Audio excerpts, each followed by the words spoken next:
नमस्कार मित्रांनो, युवराज अकॅडमी 24 या आपल्या एज्युकेशनल यूट्यूब चॅनलवर मी तुम्हा सर्वांचं स्वागत करतो। तर मित्रांनो, आजच्या व्हिडिओमध्ये आपण इंग्लिश ग्रामरचे 15 क्वेश्चन या ठिकाणी पाहणार आहोत। मागच्या व्हिडिओमध्ये आपण 15 क्वेश्चन मराठी ग्रामरचे पाहिले। या व्हिडिओमध्ये आपण 15 क्वेश्चन इंग्लिश ग्रामरचे पाहणार आहोत, जे की ग्रुप सी आणि ग्रुप डी दोन्हीसाठी सुद्धा महत्त्वाचे असणारे प्रश्न असणार आहेत। तर मित्रांनो, तुम्हाला सर्वांनाच माहिती आहे, काल हॉल तिकीट आलेले ग्रुप डीचे हॉल तिकीट सुद्धा 22 किंवा 23 तारखेला ग्रुप डीचे सुद्धा हॉल तिकीट येतील। ग्रुप सीचे हॉल तिकीट काल रात्री आलेले आहेत। तर ज्यांनी काढले नसतील तर ते जाऊन नक्की वेबसाईटवर, आरोग्य विभागाच्या वेबसाईटवर जा आणि त्या ठिकाणी तुमचं हॉल तिकीट काढून घ्या। तर चला विद्यार्थी मित्रांनो, वेळ न लावता व्हिडिओची सुरुवात करूया आणि शेवटच्या टप्प्यामध्ये तुमचा सराव होणं हे खूप महत्त्वाचं असणार आहे। तर choose the correct synonyms. Synonyms म्हणजे काय मित्रांनो? समानार्थी शब्द। तर आपल्याला समानार्थी शब्द या ठिकाणी निवडायचा आहे। सबस्टिट्यूटचा समानार्थी शब्द होतो अनदर। सबस्टिट्यूटचा समानार्थी शब्द होतो अनदर। पुढे चूज द करेक्ट सिनोनिम्स। पुढे सुद्धा आपल्याला सिनोनिम्सच म्हणजे समानार्थी शब्द सांगायचा आहे। तर सबमिटचा समानार्थी शब्द होतो इल्ड। ऑप्शन क्रमांक 4 असणाऱ्या प्रश्नाचं उत्तर सबमिटचा समानार्थी शब्द होणार इल्ड। तर मित्रांनो सबमिट म्हणजे सुद्धा शरण जाणे आणि इल्ड म्हणजे सुद्धा शरण जाणे, म्हणजे ऑप्शन क्रमांक 4 असणाऱ्या प्रश्नाचं उत्तर। पुढे चूज द करेक्ट अँटोनिम्स। आपल्याला विरुद्धार्थी शब्द या ठिकाणी सांगायचा आहे। तर स्कॅटर। स्कॅटर म्हणजे काय मित्रांनो? पसरविणे आणि गॅदर म्हणजे गोळा करणे। स्कॅटर म्हणजे पसरविणे आणि गॅदर म्हणजे गोळा करणे, म्हणजे ऑप्शन क्रमांक 1 असणाऱ्या प्रश्नाचं उत्तर। पुढे मित्रांनो, हा प्रश्न खूप वेळेस विचारलेला प्रश्न आहे, त्यामुळे विशेष करून तुम्हाला हा प्रश्न लक्षात ठेवायचा आहे। Choose the correct spelling. आता या ठिकाणी तुम्हाला करेक्ट स्पेलिंग या ठिकाणी करेक्ट स्पेलिंगवर सुद्धा आपला 2 व्हिडिओ आहेत। त्यावेळी मी तुम्हाला गॅजेटची स्पेलिंग घेतली होती। गॅजेट असं लिहिलं जातं। गॅजेट हा शब्द खूप वेळेस विचारला जातो। सॅटेलाइट आणि गॅजेट हे शब्द आणि कमिटी हे शब्द वारंवार विचारले जाणारे शब्द आहेत करेक्ट स्पेलिंगसाठी। तर गॅजेटची स्पेलिंग GAZETE ही गॅजेटची स्पेलिंग आहे। ही तुम्हाला लक्षात ठेवायची। स्पेलिंग ह्या 2-3 वेळेस तुम्ही लिहून काढा, म्हणजे तुमच्या लक्षात राहील। पुढे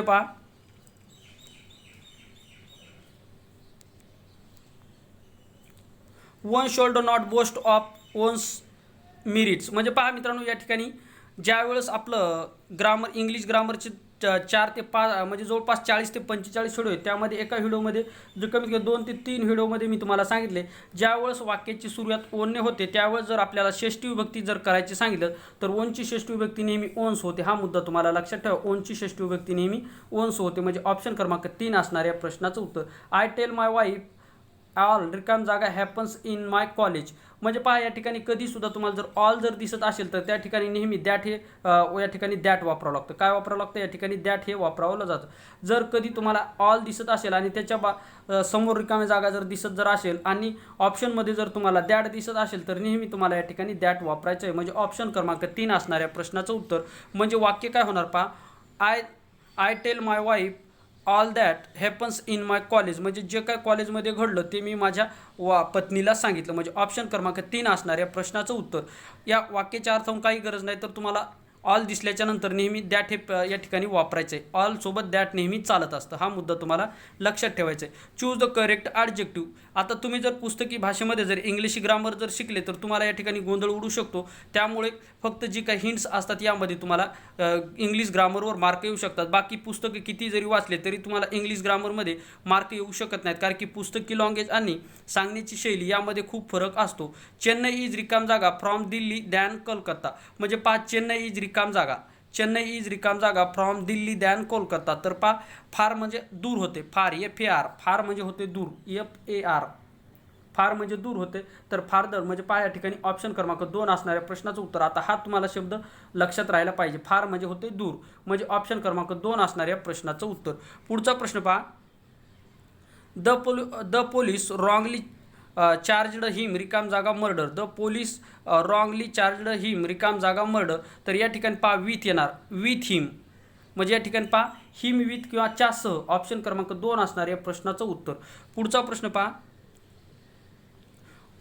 we ought to work hard the model auxiliary in above sentence express। म्हणजे या ठिकाणी जी काय मॉडल ऑक्झरी या ठिकाणी वापरलेली आहे ऑट, तर या ठिकाणी हे ऑट हे कशाचं कार्य करत आहे या ठिकाणी आपल्याला सांगायचं आहे। तर जे काही ऑट आहे ना, हे नेहमी आणि नेहमी ड्युटीचं कार्य करत असतं। ऑप्शन क्रमांक 1 असणाऱ्या प्रश्नाचं उत्तर। वाक्यामध्ये जर तुम्हाला कुठं ऑट दिसत असेल आणि तुम्हाला या ठिकाणी जर choose the correct modal auxiliary above sentence असं जर सांगितलं तर तुम्हाला या ठिकाणी ड्युटी हे ऑप्शन या ठिकाणी निवडायचं आहे, ड्युटी। पुढे हॅड दे रिकाम जागा properly instructed they would have रिकाम जागा द विंडो. तर या ठिकाणी पहा काय येणार, या ठिकाणी बीन आणि शूट येणार आहे. ऑप्शन क्रमांक 3 असणाऱ्या प्रश्नाचं उत्तर.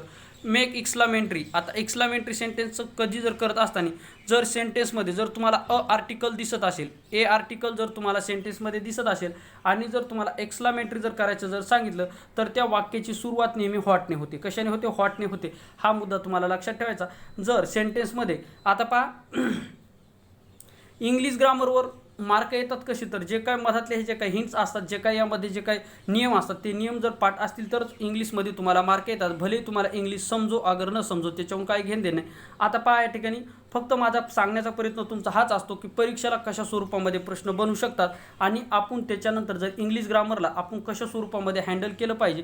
तर पहा वाक्यामध्ये जर तुम्हाला कुठं ए दिसत असेल तर वास्तविक पाहता ए तर आता सर्वांनाच माहीत असणार, त्यामुळे वाक्याच्या अर्थातून तुम्हाला काही घेणं देणं नाही. तर एक गोष्ट लक्षात ठेवा, जर वाक्यामध्ये जर तुम्हाला ए दिसत असेल आणि जर तुम्हाला एक्सक्लामेटरी सेंटेन्स जर करायचं जर सांगितलं तर ज्याही वाक्याची सुरुवात हॉटने झालेली ते वाक्य या ठिकाणी तुम्हाला निवडायचं आहे. म्हणजे ऑप्शन क्रमांक 1 असणार या प्रश्नाचं उत्तर. सेंटेन्स सुद्धा वाचायची तुम्हाला या ठिकाणी आवश्यकता नाही. पहा मित्रांनो, ज्यावेळेस इंग्लिश ग्रामर विचारलं जातं त्यावेळेस पहा जवळपास 60% इंग्लिश ग्रामर, 60% इंग्लिश जवळपास 60 ते 80% इंग्लिश ग्रामर फक्त नियमावर चालतं.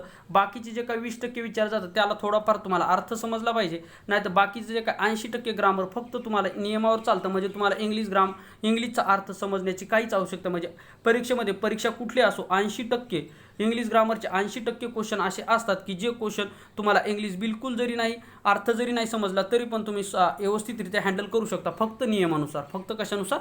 नियमानुसार. त्यामुळे तुमचे नियम हे पाठ असले पाहिजे. आता चूज द मिनिंग ऑफ इंडोलन्स. आता जे काही व्होकॅब्लरीचा जो काही पार्ट असतो तो पार्ट असणं हे खूप महत्त्वाचं असतं.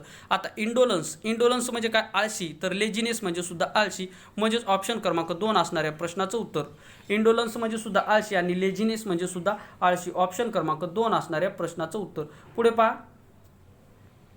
Choose the correct word for the phrase and idiom. या ठिकाणी पहा for the phrase the system of government by paid officials. म्हणजे पहा सिस्टीम ऑफ गव्हर्नमेंट आपल्याला काय दिलेलं आहे, या ठिकाणी एक फ्रेज दिलेले आहे आणि त्याचा अर्थ आपल्याला या ठिकाणी सांगायचा आहे. तर the system of government by paid officials. तर तुम्हाला या ठिकाणी गव्हर्नमेंटची स्पेलिंग लक्षात ठेवायची, खूप वेळेस विचारली जाते. गव्हर्नमेंटची स्पेलिंग ही तुम्हाला आगामी परीक्षेसाठी लक्षात ठेवायची, वाटल्यास कुठंतरी लिहून घ्या. तर ही स्पेलिंग तुम्हाला परीक्षेसाठी विचारली जाऊ शकते. Government GOVRNMENT. पहा ह्या जे काही करेक्ट स्पेलिंग असतात, ज्यावेळेस तुम्हाला स्पेलिंग ज्यावेळेस पाठ करायचं सांगितलं जातं त्यावेळेस तुम्ही लिहून या ठिकाणी पाठ करायचे आहे. कारण की पहा आपण जे काही मध्ये आपण ज्यावेळेस इंग्लिश ग्रामर घेत असतो त्यावेळेस करेक्ट स्पेलिंगचा संबंध जरी नाही आला तर त्या ठिकाणी कुठली स्पेलिंग परीक्षेला विचारली जाऊ शकते या स्पेलिंगवर आपण थोडंसं फोकस मारतो, जेणेकरून आपला 1-1, 2-2 मार्कसुद्धा या ठिकाणी कवर होईल. तर पहा या ठिकाणी the system of government by paid officials म्हणजे त्याला ब्युरोक्रॉसी असे म्हणतात. ऑप्शन क्रमांक 3 असणाऱ्या प्रश्नाचं उत्तर. पहा ज्यावेळेस मी तुम्हाला जवळपास आपल्या चॅनलवर 4 व्हिडिओ आहेत की जे की आयडम आणि फ्रेज आणि सिनोनिम्स आणि अँटोनिम्स आहेत, जे 4 व्हिडिओ आहेत. तर ते जर तुम्हाला पाहिजे असतील तर या व्हिडिओच्या खाली युवराज अकॅडमी 24 या चॅनलच्या बाजूला जे काय फोटो दिसेल त्यावर क्लिक करा. त्यावर क्लिक केल्याच्यानंतर तुम्हाला प्लेलिस्ट हे ऑप्शन सिलेक्ट करून तुम्हाला त्यामध्ये इंग्लिश ग्रामर, त्या ठिकाणी इंग्लिश ग्रामरची प्लेलिस्ट आहे त्यावर क्लिक करून तुम्हाला सर्व इंग्लिश ग्रामरचे व्हिडिओ पाहता येतील. तर याचं उत्तर असणार ऑप्शन क्रमांक 3. पुढे पहा, give the correct word phrase. आता या ठिकाणी पहा a complete absence of law and government. तर म्हणजे पहा असं सरकार की ज्या सरकारमध्ये कुठलंही तारतम्य नाही, म्हणजे अंधाधुंदी असलेलं सरकार, म्हणजे त्याला काय म्हणतात? अनॉर्ची म्हणजे बेबंदशाही. अनॉर्ची म्हणजे काय? बेबंदशाही. म्हणजे ऑप्शन क्रमांक 3 असणाऱ्या प्रश्नाचं उत्तर. अनॉर्ची म्हणजे बेबंदशाही. हा तलाठी भरती नांदेड परीक्षेला विचारलेला प्रश्न आहे. लिपिकसाठी, कनिष्ठ लिपिक पदासाठी विचारलेला प्रश्न आहे. नांदेड भरती 2013मध्ये हा प्रश्न विचारलेला आहे. कनिष्ठ लिपिक पदासाठी विचारला होता.